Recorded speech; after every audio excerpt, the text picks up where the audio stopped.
Sit up. I know you're watching this half lying down, phone too close to your face, telling yourself you'll start Monday. You won't.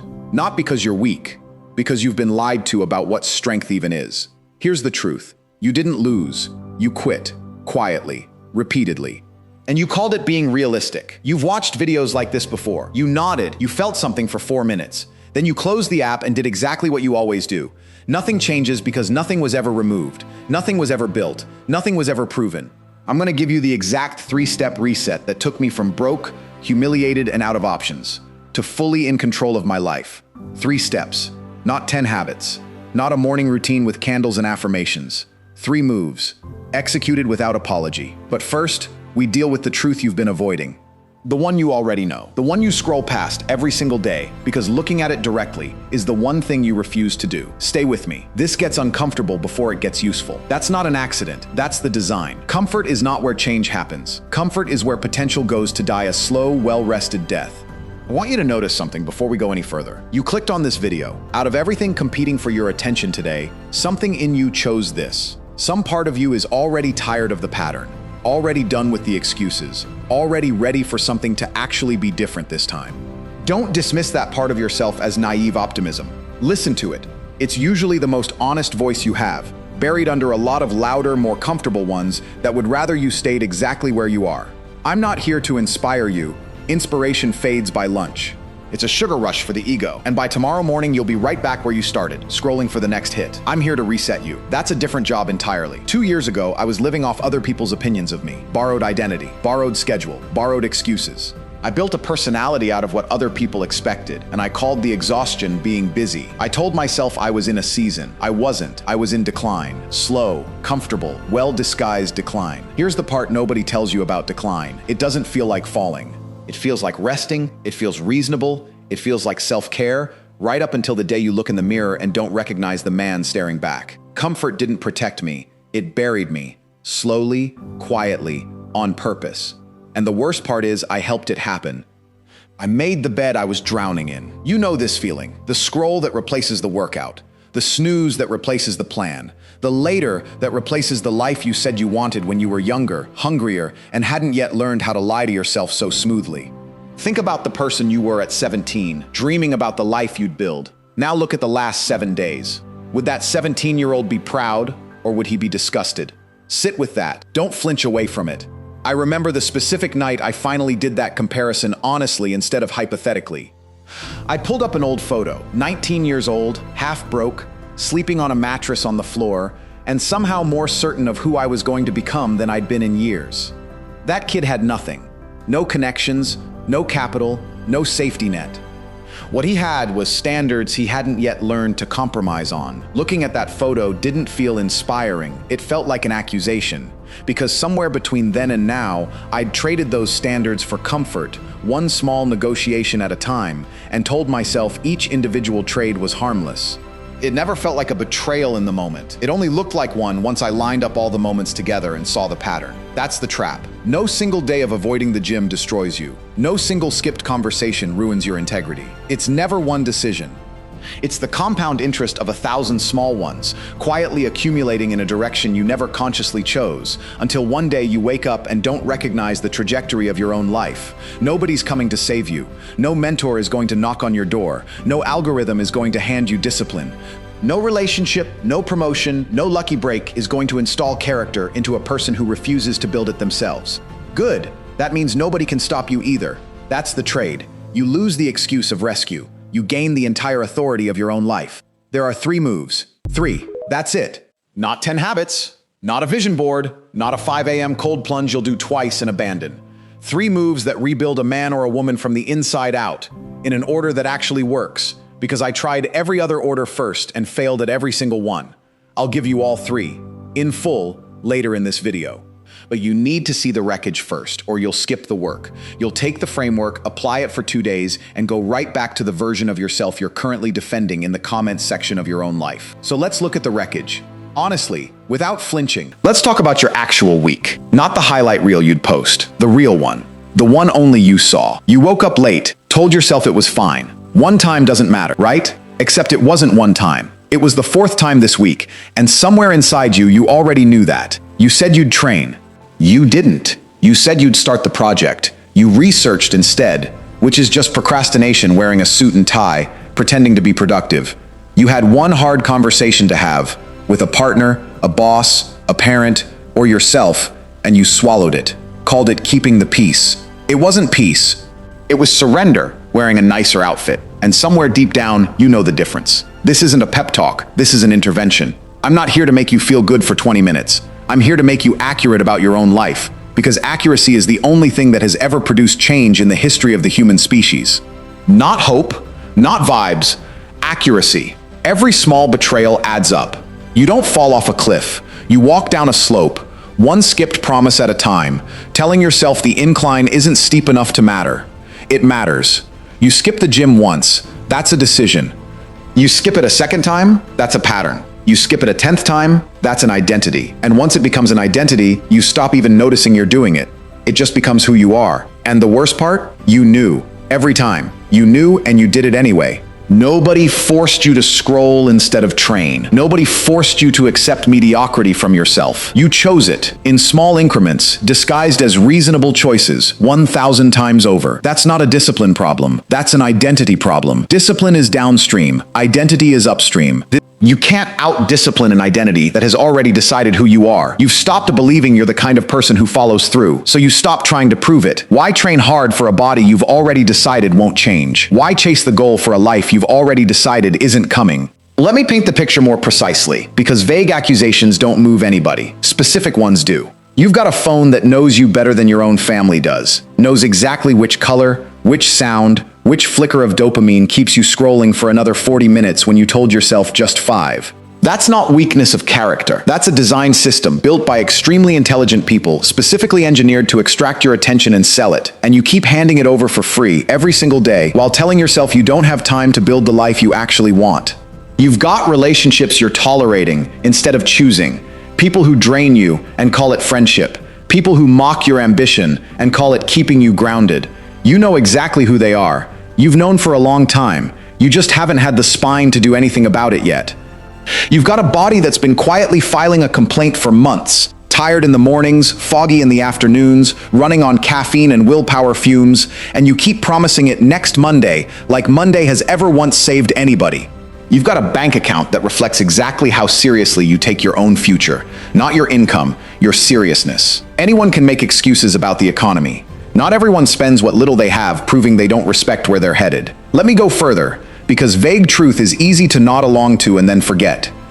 Specific truth is the kind that follows you into the shower and won't leave. You've got a goal you've told at least 3 people about. A business, a body, a book, a degree. You described it with real fire in your voice, and everyone who heard you believed you, because you sounded like someone who meant it. That was 8 months ago, or 2 years ago, or 5. And when you're honest, not performative honest, actually honest, you know exactly how little ground you've covered since that conversation. You've got the notes app full of plans. You've got the folder full of research. What you don't have is the finished thing, because starting was never actually the hard part. Continuing, without an audience, without applause, without anyone checking on you, was the part you quietly opted out of. You've got a version of busy that isn't really busy at all. It's motion without direction. Replying to messages instantly while your actual priorities sit untouched. Reorganizing your desk instead of doing the work on it. Watching one more breakdown video about discipline instead of closing the laptop and practicing it. Busy has become your alibi. It lets you feel productive while producing nothing that matters. You've got a standard for other people that you would never accept from yourself if you looked at it honestly. You'd be furious at a business partner who showed up late, unprepared, and half-committed as often as you show up late, unprepared, and half-committed to your own life. You'd fire that partner. You've kept yourself on payroll anyway, indefinitely, no performance review required. You've got a story you tell about why this time is different from all the other times you didn't follow through. Different circumstances, different reasons. It's not different. It's the same pattern with new packaging, and some part of you already knows it, which is exactly why this video is still playing instead of closed. None of this is said to humiliate you. It's said because someone has to say it plainly, without the cushioning, without the "but you're doing your best" softness that keeps people comfortably stuck for another decade. You are capable of more than your current pattern suggests. That's not an insult. That's the entire premise of this video. I did this too. All of it. I'm not lecturing you from a mountaintop I never climbed down from. I built an identity out of almost trained, almost started, almost changed, almost became who I said I would become, right up until the day I had to actually look at the gap between the man I claimed to be and the man showing up in my actual behavior. That gap is where most people live their entire lives, comfortably, quietly, convincingly, to everyone except themselves at 3 in the morning when the noise finally stops and the truth gets loud. I lived there for years. I got good at explaining it. I had excellent excuses, the kind that sound almost reasonable if you say them fast enough. The timing wasn't right. I was under a lot of pressure. I just need one more month to figure things out. None of it was true. It was fear, wearing the costume of logic. And here's the thing about fear dressed as logic. It's convincing because part of it actually is logical. There were real obstacles, real setbacks, real people who did real damage. I'm not denying any of that. But the obstacle was never actually the thing that stopped me. My relationship to the obstacle stopped me. I made pain the villain of my story instead of the raw material for building it. Then something broke in me, in a good way, not a breakdown, a break open. There's a difference, and almost nobody talks about it because breakdowns make better content and break opens make better lives. There's no villain in this story, no boss who ruined me, no ex who broke me, just me, watching myself quit, one more time, in a moment so small nobody else would have even noticed it happening. The turning point wasn't a big moment. It wasn't a movie scene with swelling music and a dramatic monologue. It was a small, brutal sentence I said to myself in a mirror, at a time I won't forget, on a day that looked exactly like every other day. You are becoming someone you wouldn't respect. That sentence changed everything. Not because it was clever, because it was true, and I couldn't unhear it once I'd said it out loud to my own reflection. I want you to hear that same sentence right now, not as a quote in a video, as an actual question about your actual life. Are you becoming someone you would respect? Say it out loud if you have to. Watch how your face changes when you answer honestly. Every day you wait, the reset gets more expensive. Not in money, in identity debt. The longer you live below your own standard, the harder it becomes to even remember you ever had one. The gap between who you are and who you claimed you'd be doesn't stay the same size. It compounds, just like debt, just like interest. Every day of avoidance adds to the principal. Here's what I learned the hard way, and I mean genuinely the hard way, not the Instagram caption way. Pain is training. Betrayal is a filter. Pressure is tuition. Pain shows you exactly where you're weak, not to shame you, to map you. Every ache, every failure, every humiliating moment is a diagnostic tool, pointing directly at the exact place you need to get stronger. Most people run from that diagnosis. I started reading it like a blueprint instead. Betrayal removes people who were never actually for you. It feels like loss in the moment. It's actually clarification. Every person who walked away when things got difficult was showing you, for free, exactly who they always were. That's not a tragedy. That's information, delivered early enough to still be useful. Pressure charges you for the lessons that comfort never teaches for free. Comfort will let you stay ignorant forever, gently, pleasantly, right up until the day reality sends you the bill with interest. Pressure forces the lesson now, while you can still do something with it. Think about it this way. A muscle doesn't grow from rest. It grows from resistance, followed by recovery, repeated over time. Take away the resistance entirely, and the muscle doesn't stay the same. It atrophies. Character works on the exact same mechanism, and almost nobody applies the metaphor honestly to their own life. Every uncomfortable deadline, every difficult client, every relationship that demanded more emotional maturity than you currently had, that was resistance training for the parts of you that don't show up on a scale or in a mirror. You can resent that resistance, or you can recognize it for what it actually is. The only mechanism that has ever built a stronger version of anyone in any domain throughout all of human history. Nobody has ever gotten strong, wise, or formidable by having an easy time. I'm not romanticizing suffering here. I'm not telling you to go looking for pain. Life will bring you more than enough of it without your help. What I'm telling you is to stop wasting the pain that's already arrived. You're going to go through hard things whether or not you extract anything useful from them. The only variable you actually control is whether you come out the other side sharper or just more bitter. I stopped asking, why is this happening to me? That question keeps you small. It puts you in the passenger seat of your own life, staring out the window, narrating your own helplessness.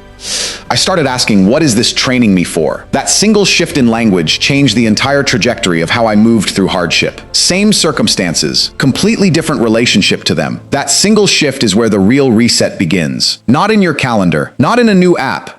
In the sentence you use to describe your own pain, think about the hardest thing currently happening in your life right now. The relationship that's straining, the finances that are tight, the body that isn't where you want it, the career that feels stuck. I remember the exact week everything felt heaviest for me. Bills stacking up faster than answers. A relationship that had quietly turned into two people occupying the same space without actually seeing each other anymore.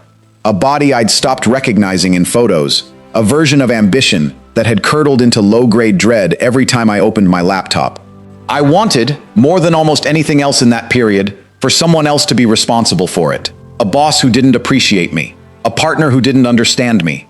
An economy that wasn't cooperating. Anything, anyone, other than the plain fact staring back at me from the mirror. The day I stopped outsourcing the blame was the day the weight actually started moving. Not because the circumstances changed overnight, they didn't. Bills don't disappear because you had an insight. Bodies don't transform because you had a realization at 11 p.m. But something upstream of all of that shifted, and everything downstream eventually followed it.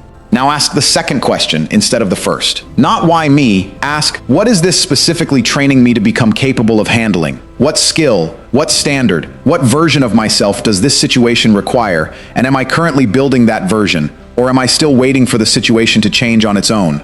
That reframe alone is worth more than most 12-week programs you'll pay for, but a reframe without action is just a nicer thought. You need the mechanism. You need the actual moves. There were 3 moves I made after that mirror moment. Simple, uncomfortable, non-negotiable. I'm about to give you all 3, in the exact order that made them work. This is the framework. Write it down. Pause the video if you have to. I'd rather you have this than finish watching distracted. I call it the RESST protocol, and it comes down to 3 operational steps. Step 1, remove. Before you add anything to your life, you cut something out of it. One source of decay. The show that eats your evenings. The scroll that eats your mornings. The friend who celebrates your excuses louder than anyone celebrates your effort. You don't need more motivation. Motivation was never the problem. You need less poison.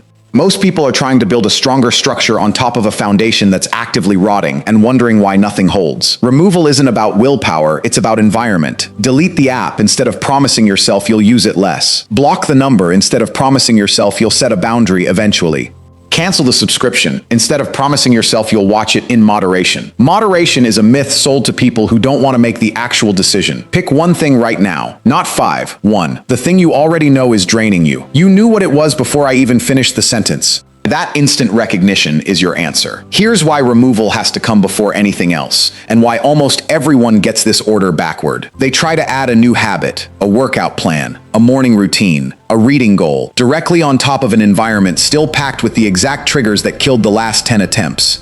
The new habit doesn't fail because it was the wrong habit. It fails because it was built on contaminated ground. Think of it like trying to plant something in soil that's still full of glass and weeds. It doesn't matter how good the seed is. Nothing clean grows there until you clear it first. Removal is the clearing. Everything after it depends on that clearing actually happening, honestly, without negotiating yourself out of it. And removal doesn't have to be permanent to be powerful. It has to be real. 30 days without the thing, a hard boundary with the person, a genuine break from the noise. Long enough that you find out who you are without it, because most people have no idea who they'd be without their favorite distraction, and that's precisely the information this step is designed to surface. Step 2. Establish 1 non-negotiable standard, not 5. 1. A wake time, a training block. A daily proof of work you complete regardless of mood, weather, or motivation levels. Because motivation was never invited to this decision in the first place. It needs to be small enough to do on your worst day, not your best one, because your best day was never the problem. Anyone can perform discipline on a good day. Standards are built and tested exclusively on the bad ones. It needs to be non-negotiable enough that skipping it feels like betrayal, because it is. Every time you honor the standard on a day you didn't feel like it, you make a small deposit into a bank account called self-trust. Every time you skip it, you make a withdrawal. Most people are bankrupt in that account and wonder why they don't believe their own promises anymore. You don't need a complicated system. You need one standard, kept with total consistency, for long enough that it stops being a task and starts being who you are. Let me be specific about small enough to do on your worst day, because people consistently get this wrong in both directions. Too small, and it doesn't rebuild anything. It's decoration, not structure. Too big, and it collapses the first time life gets hard, which is exactly when you need it most. The right size feels almost embarrassingly modest when you first set it. 10 push-ups, not 90 minutes at the gym. 1 page, not a full chapter. 15 minutes on the hardest task of the day, not the whole 8-hour block you'll inevitably abandon by hour 2. The goal in the beginning isn't intensity. It's proof, an unbroken chain of days where you did the thing you said you would do, regardless of how you felt about it. Once that chain exists, once you've got 14 days, then 30, then 90, you're no longer negotiating with yourself every morning about whether today is the day you'll show up. The decision has already been made. You've simply become someone who does this. Now, that's the entire objective of step 2. Not maximum output, maximum reliability. Step 3, execute, in public. Tell one person your standard. Do the work where it can be checked, where it can be witnessed, where backing out costs you something socially, not just internally. Private promises are easy to break. Nobody's watching, nobody knows. The only cost is a private, forgettable disappointment you've already gotten very good at rationalizing away. Public standards rebuild your reputation with yourself. When another human being knows what you said you'd do, quitting stops being a quiet, invisible event. It becomes a visible one. That visibility is not about ego or performance for an audience. It's about removing your favorite hiding place. You've been hiding your quitting from everyone but yourself for years. Take that option away. This is uncomfortable for a specific reason worth naming. Announcing a standard makes the potential failure real before it's even happened. Your mind will resist this, will tell you it's safer to keep the goal private, just in case. That instinct is the exact instinct that's kept you exactly where you are for as long as you can remember. Safety, in this context, isn't actually safety. It's insulation from accountability, dressed up as prudence. The people who actually change their lives aren't the ones with the best private intentions. They're the ones willing to be seen attempting something, and possibly seen falling short of it, because they understand that being seen failing while trying still builds more character than being invisible while comfortable. Pick the person carefully, not someone who'll pity you if you slip. Someone who'll simply ask, plainly, without cruelty and without softness, did you do it or not? That single question, asked by one person who actually expects an honest answer, will do more for your consistency than any app, planner, or motivational video ever could, including this one. That's it. Remove, establish, execute. 3 steps. Say them again in your head right now so they actually stick. Identity first. Decide who you are before you decide what you do. Most people try to change behavior without ever updating identity, and wonder why the old behavior keeps resurfacing under stress. You don't rise to the level of your goals. You fall to the level of your identity. So, build the identity first. System second. Build the smallest repeatable structure that proves the identity is real. Not the biggest plan, the smallest one that's actually sustainable on a bad Tuesday in a rough month, because that's the day that decides everything, not the highlight reel day. Proof third. Let your actions, not your feelings, report back the results. Feelings are unreliable narrators. They lie when you're tired, and they lie when you're scared. Actions don't lie. A finished rep, a finished page, a sent message, a kept promise. That's the only scoreboard that matters.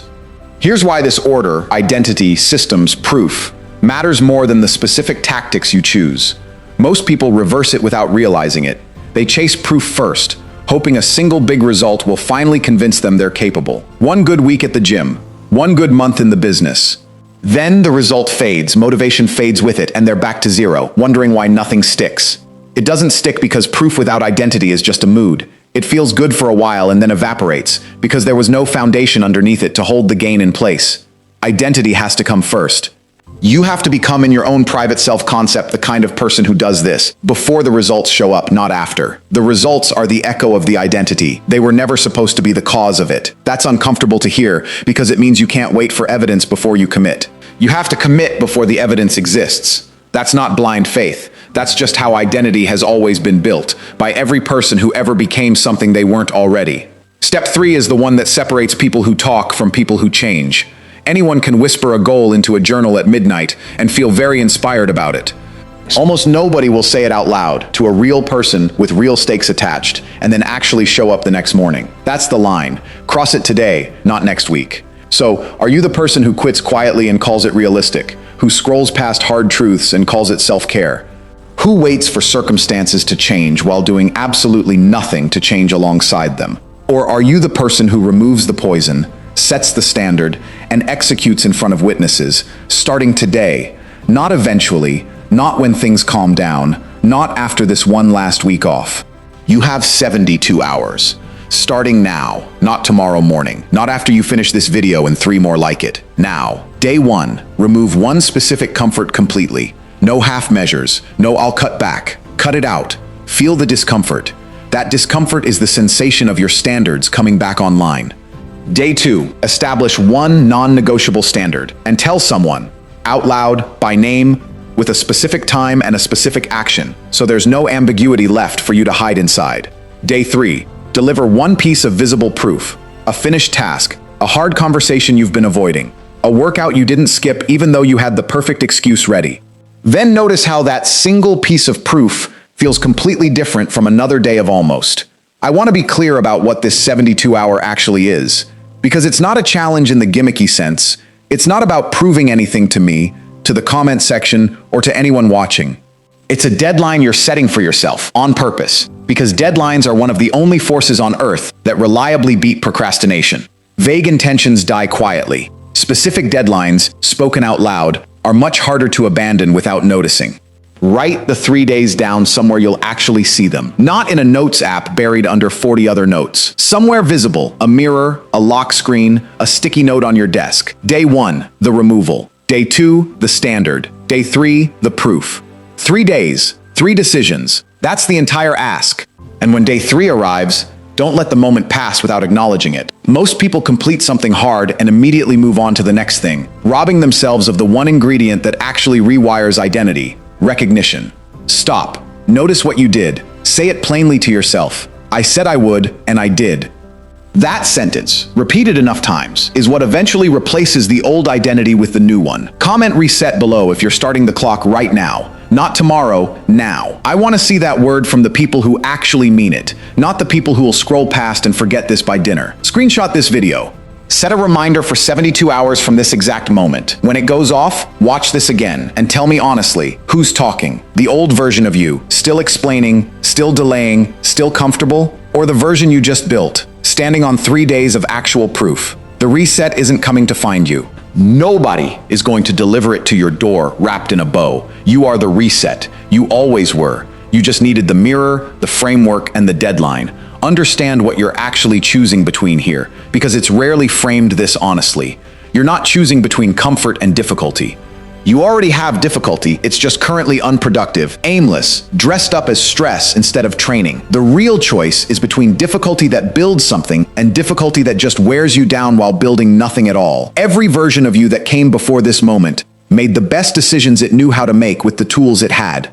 This isn't about punishing that version. It's about refusing to let him or her keep making decisions for the version of you that's about to exist. That version gets built starting now, in the next 72 hours, through 3 specific, unglamorous, entirely achievable actions.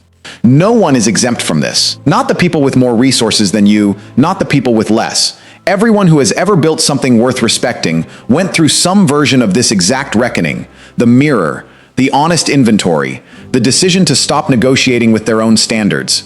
You're not behind. You're simply at the point in the story where the decision finally gets made. So what are you removing in the next hour? Not next week, not tomorrow, the next 60 minutes. Name it right now, out loud if you have to, and go do something about it before this feeling fades.